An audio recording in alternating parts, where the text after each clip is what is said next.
जय हिंद दोस्तों, स्वागत है आप सभी का मेरे भाई एक बहुत ही महत्वपूर्ण वीडियो में। और आज ये वीडियो बनानी ज़रूरी इसीलिए है क्योंकि सवाल मेरे अस्तित्व के ऊपर में है कि मैं आखिर हूँ कौन।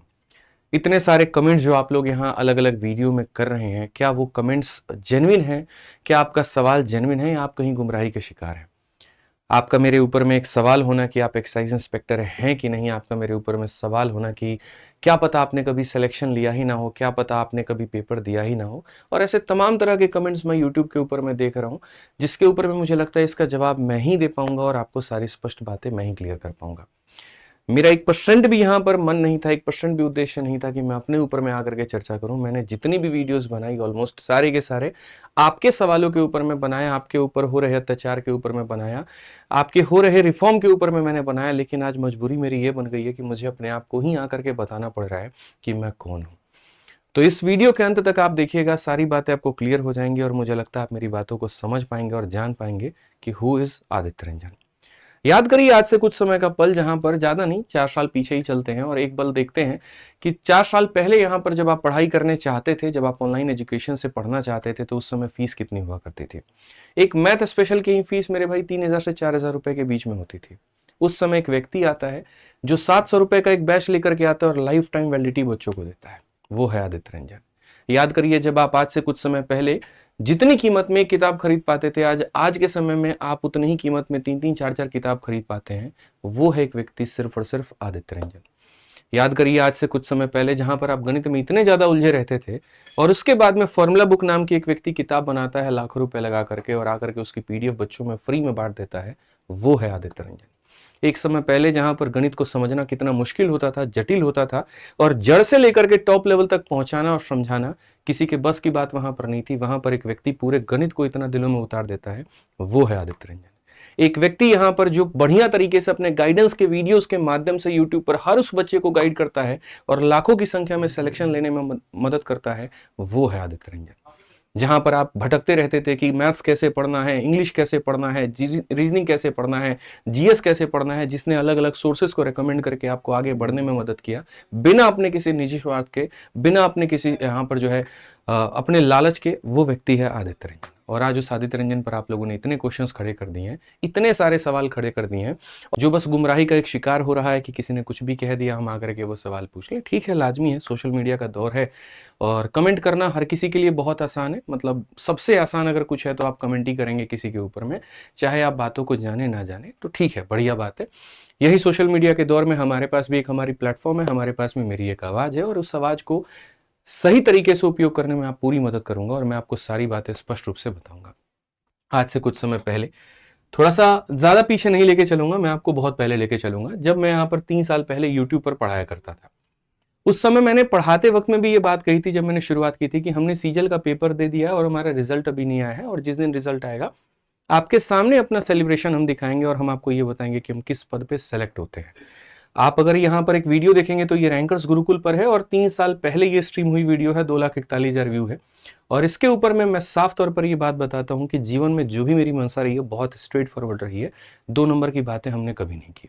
उस समय भी हमने ये बताया कि जैसे लोगों का सपना होता है इनकम टैक्स इंस्पेक्टर बनना, एमईए में जाना, लेकिन हमने शुरू से अपनी पहली प्राथमिकता ही एक पद के लिए रखी थी और वो था एक एक्साइज इंस्पेक्टर। और यहाँ पर हमने इस वीडियो के अंदर में बहुत स्पष्ट रूप से दिखाया था कि पहला जो पोस्ट का कोड है वो हमने B23 भरा हुआ है, अगर आप देख सकते हैं तो। और ये है मेरा वहां पर सिलेक्शन का, जहां पर मुझे जो पोस्ट मिलता है 22/011/23/010, ये मेरा रोल नंबर है। आप सर्च कर लीजिएगा आगे चल करके, कोई दिक्कत की बात नहीं है। और वहां पर जो मेरा सिलेक्शन होता है वो B23 के पद पर ही होता है। और B23 कौन सा पद होता है आपको वो भी बता देते हैं बहुत तरीके से। सारी बातें देख सकते हैं आप यहाँ पर। B23 inspector of central excise यहाँ पर ही है। और ये वो पोस्ट है मेरे भाई जो मुझे मिलता है। जब हम सीजल 2019 में क्वालिफाई करते हैं तो हम B23 को पहली प्राथमिकता रखते हैं और मेरा सिलेक्शन होता है तो मुझे मिलता भी B23 ही है। ठीक है, अब ये हमने दिखाया आपको वो लिस्ट जहां पर मेरा सिलेक्शन हुआ।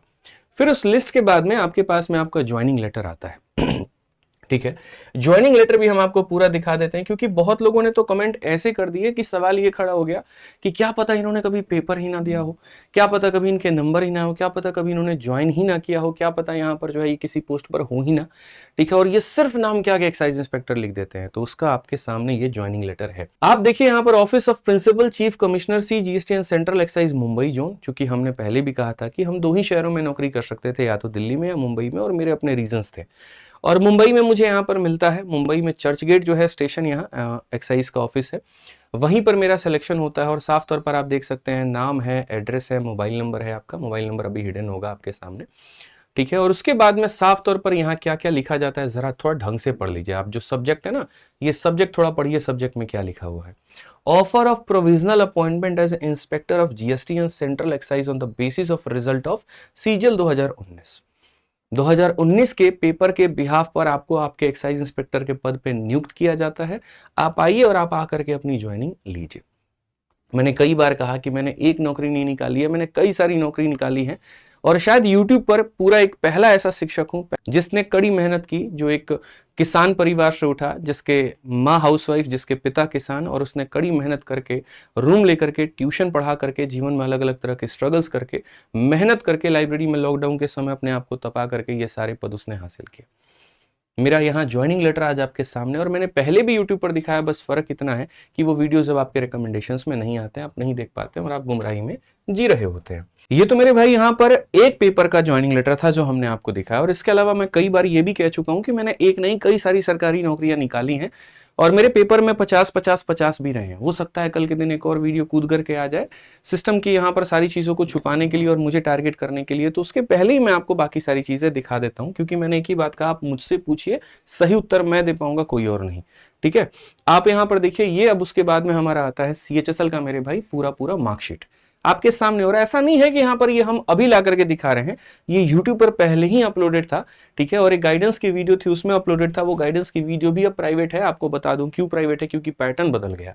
CGL और CHSL की 2 गाइडेंस की वीडियो हमने बनाई थी, जिसमें सारा जो हमने बताया था वो पुराने पैटर्न पर बताया था, लेकिन जैसे नया पैटर्न आया तो उनको प्राइवेट करके हमने नया पैटर्न के ऊपर में वीडियो बना दिया। मैं भी खुद सोच रहा था कि हमने तो स्कोर कार्ड कहीं ना कहीं यूट्यूब पर दिखाया था, बच्चों को ये मिला क्यों नहीं, तब जाकर के हम वहां से लेकर के ये आए। उसमें साफ तौर पर आप देख सकते हैं, ये मेरा रोल नंबर है, ये मेरा नाम है, और सारी चीजें हैं।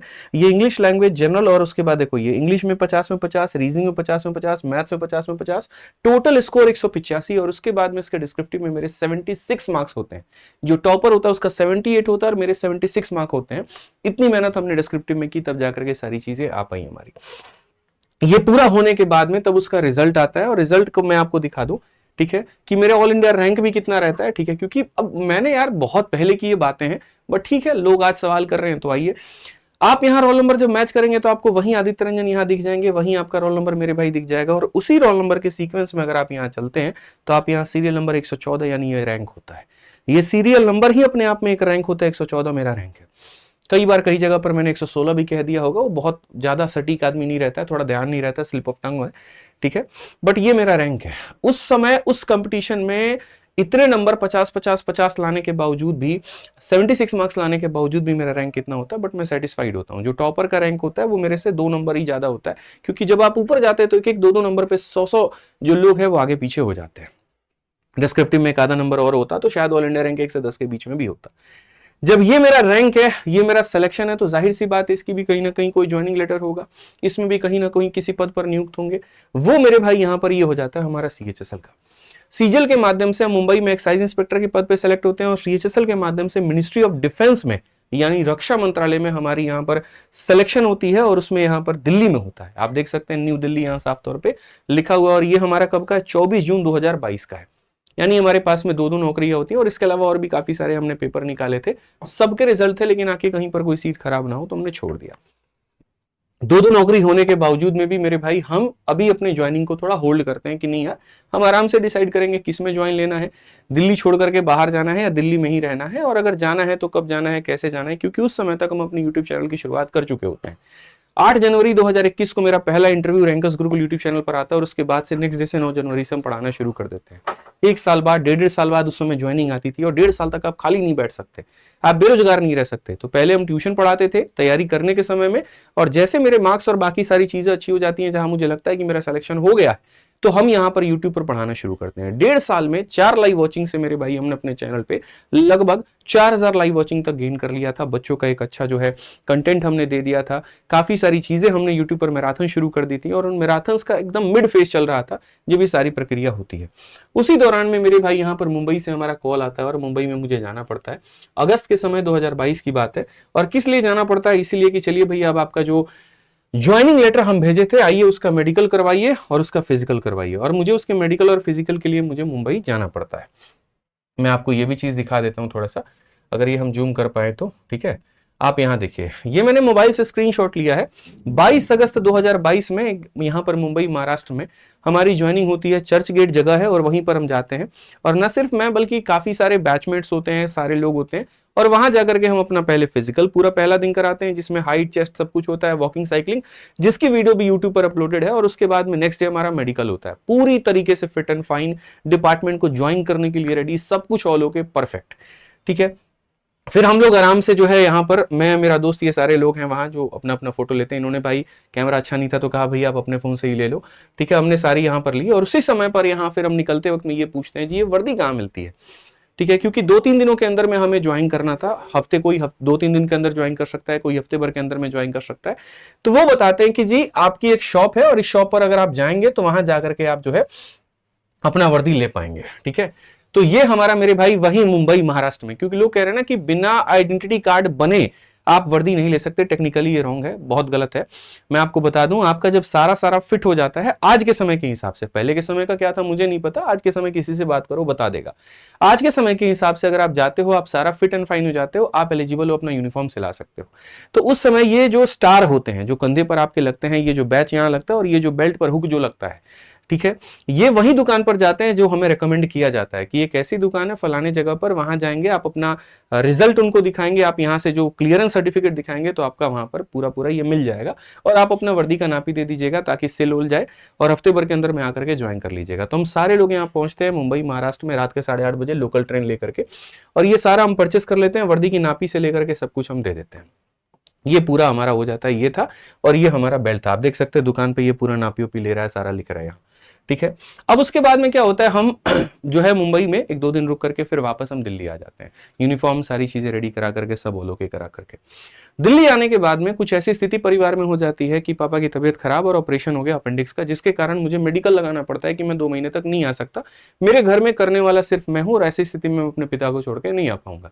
मैं कुछ समय के बाद में ज्वाइन करूंगा। उसी दौरान में यहाँ पर आपका अगस्त का महीना है, उसी दौरान में यहाँ पर जो है आपका छठ का समय आ जाता है और दीपावली का समय आ जाता है। फिर दीपावली का दिन होता है और दीपावली के दिन में यहाँ पर मेरी मम्मी सिर्फ एक चीज मेरे से मांगती है कि अगर आज के दिन तुम वर्दी पहन करके एक बार दिखा सकते हो तो इससे बड़ा मेरे लिए और कुछ भी नहीं होगा। संदेह काफी ज्यादा होता है कि क्या पता ये गलत हो कि सही हो, तो हम 2-3 लोगों से राय मशवरा भी करते हैं जो डिपार्टमेंट के ही होते हैं, और उनका ये कहना होता है कि आप यूनिफॉर्म पहन करके पब्लिक प्लेस में मत जाइएगा। आप कोई ऐसा काम मत करिएगा जैसे कि रेड मारना या कोई ऐसा काम करना जो एक ऑन ड्यूटी ऑफिसर ही कर सकता है। बाकी जैसे लोग जो है ज्वाइनिंग के पहले भी यूनिफॉर्म पहन करके अपने घर में ट्रायल लेते हैं, तो आप भी पहन सकते हैं, 2-3 फोटो ले सकते हैं, इसमें कहीं पर कोई दिक्कत नहीं है, क्योंकि आप ज्वाइन तो करने ही वाले हैं। और कोई एक चीज भी आपकी ऐसी नहीं है जो पेंडिंग है, आप पूरी तरीके से टेक्निकली फिट एंड फाइन है, आप ज्वाइन कर सकते हैं। तो वो मेरे भाई दिन होता है, और जहां पर हम जो है अपने घर में यूनिफॉर्म पहनते हैं। मेरी मम्मी होती हैं, भाई होता है, और जो है बहन होती हैं, ये सारे के सारे लोग होते हैं अपना घर में पहना।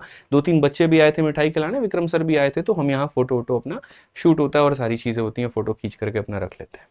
कहीं पर भी एक भी काम ऐसा नहीं है जहां पर हम टेक्निकली रॉन्ग है, क्योंकि एक व्यक्ति जिसके आरटीआई के रिप्लाई को दिखाया जा रहा है, ये वही व्यक्ति है जो एक कोचिंग संस्थान से पैसे लेकर के मेरे ऊपर में एफआईआर करता है मुखर्जी नगर थाने में, और वो ये कहता है कि एक्साइज इंस्पेक्टर का ढोंग रच करके ये काफी सारे बच्चों का सिलेक्शन जो है अपने पास में लेकर के आते हैं और उनको यहाँ झूठा दावा दिखाते हैं, और इस बात का पूरा प्रमाण हम दिल्ली पुलिस और हम कोर्ट में देते हैं। वही व्यक्ति फिर वापस से जो है अलग अलग जगह पर उस आरटीआई रिप्लाई को सर्कुलेट करके और फिर से वहां पर वही फेक चीजों को फैलाना शुरू करता है जो आज आपके सामने निकल करके आया है। ठीक है, तो ये हमारा मेरे भाई रह गया एक्साइज इंस्पेक्टर का। फिर उसके बाद में हमने सीएचएसएल, सीजीएल, ये सारी चीजें दिखा दी। अब सबसे बड़ा सवाल मेरे भाई पता है क्या है? अब मैं आपको एक सबसे मजे की बात बताता हूं कि आप किस तरीके से किन किन चीजों के शिकार होते हैं।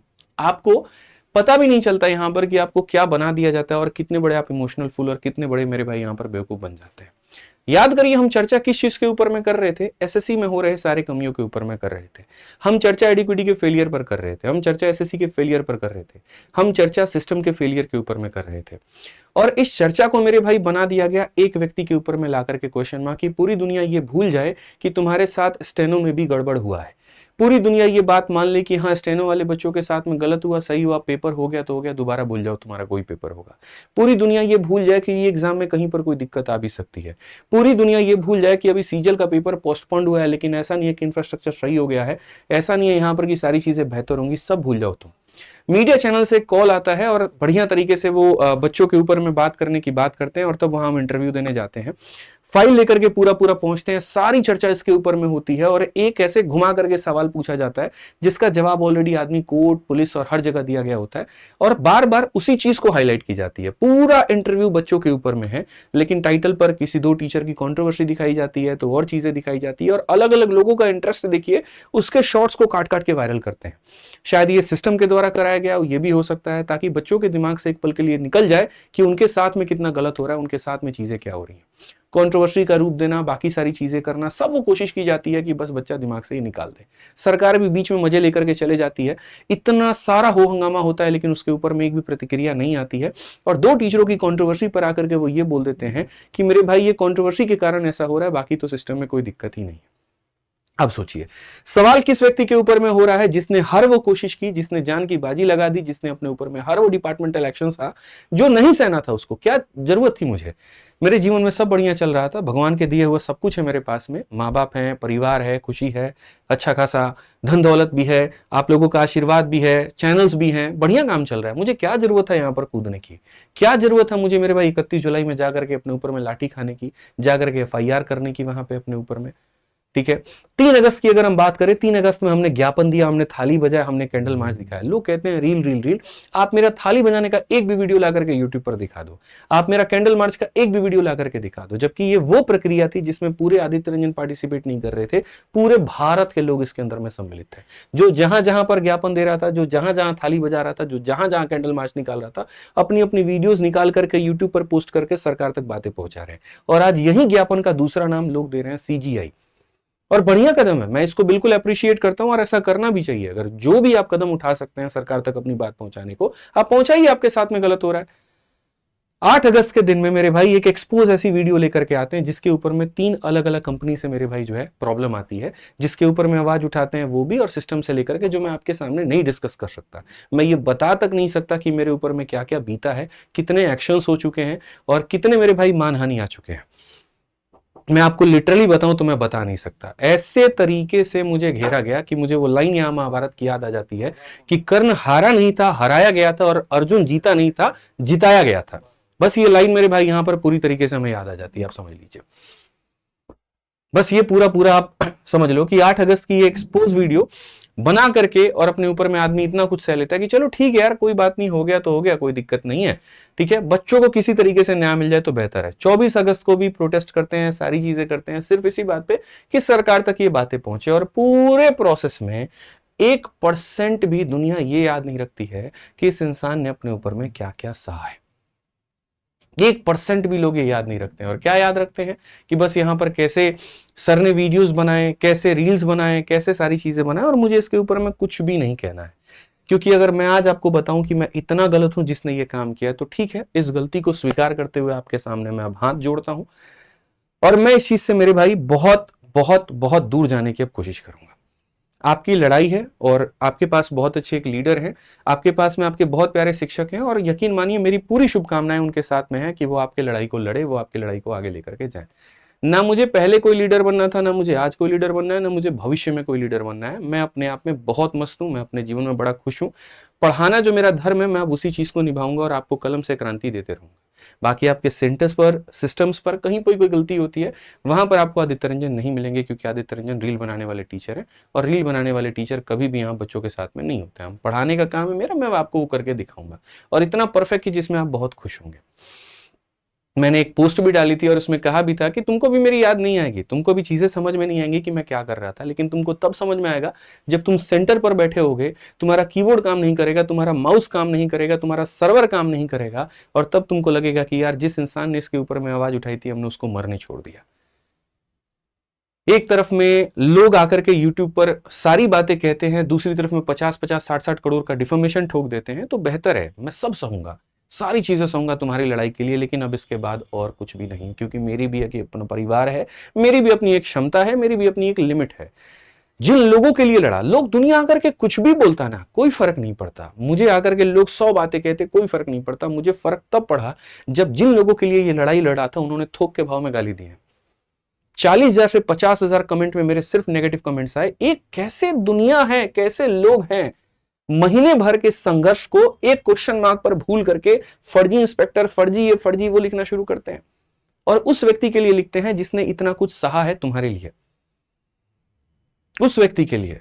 तो ठीक है, आपकी लड़ाई है, आप लोगों को मुबारक है, बढ़िया है, बेहतर करिए, मेरी पूरी शुभकामनाएं आपके साथ में है। आप जरा एक बार अपने आप से सवाल कर लीजिएगा कि जो फेज 13 का पेपर हुआ था तो उसके री एग्जाम का क्या हुआ। अपने आप से ये सवाल कर लीजिएगा कि स्टेनो का जो आपका पेपर था, जो गड़बड़ियां हुई थी, उसके बारे में चर्चा क्यों नहीं हुई। और मैं आपको बता दूं मेरे भाई कि सीजीएल में भी ऐसी समस्या होनी है अगर ये वेंडर नहीं बदला, अगर कहीं पर किसी तरीके से चेंजमेंट नहीं हुए तो। बढ़िया है, आप लोग अपनी लड़ाई लड़िए, और बढ़िया से हम लोगों की कल क्लासेस चलेंगी, यूट्यूब पर चलेंगी, एकदम मस्त फर्स्ट क्लास चलेंगी। बढ़िया पढ़ रहे थे जैसे आप वैसे ही पढ़ेंगे। बस मेरी शुभकामनाएं साथ में। Thank you.